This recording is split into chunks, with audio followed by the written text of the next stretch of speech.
Aston Martin car ಡಿಕ್ಕಿಯಾಗಿ ಯುವತಿಯೊಬ್ಬರು ಸಾವನ್ನಪ್ಪಿರುವ ಘಟನೆಗೆ ಸಂಬಂಧಪಟ್ಟಂಗೆ ರಾಜ್ಯಸಭಾ ಸಂಸದ ಲಿಂಗಮನೇನಿ ರಮೇಶ್ ಪುತ್ರ ಸಂಜುಂಶ್ ವಿರುದ್ಧ ಪ್ರಕರಣ ದಾಖಲಾಗಿದೆ.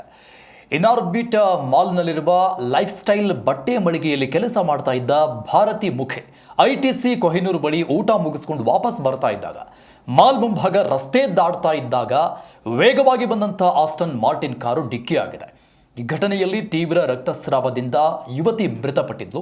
ಅತಿ ವೇಗ ಮತ್ತು ಅಜಾಗರೂಕ ಚಾಲನೆಯ ಆರೋಪದಡಿಯಲ್ಲಿ ಸಂಜುಶ್ ವಿರುದ್ಧ ಪ್ರಕರಣ ಈಗ ದಾಖಲಾಗಿದೆ.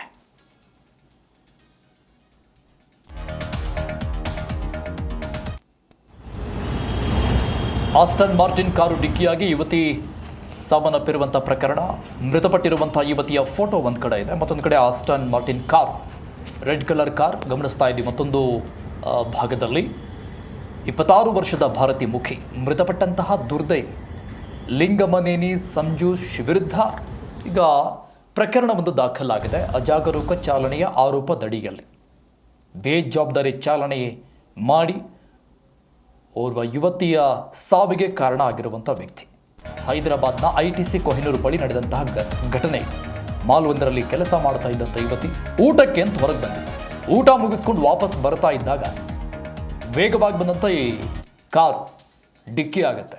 ತೀವ್ರ ರಕ್ತಸ್ರಾವದಿಂದ ರೋಡ್ನಲ್ಲಿ ಬಿದ್ದು ಆ ಯುವತಿ ಹೊರಳಾಡಿದ್ದಾಳೆ, ಪ್ರಾಣ ಬಿಟ್ಟಿದ್ದಾಳೆ.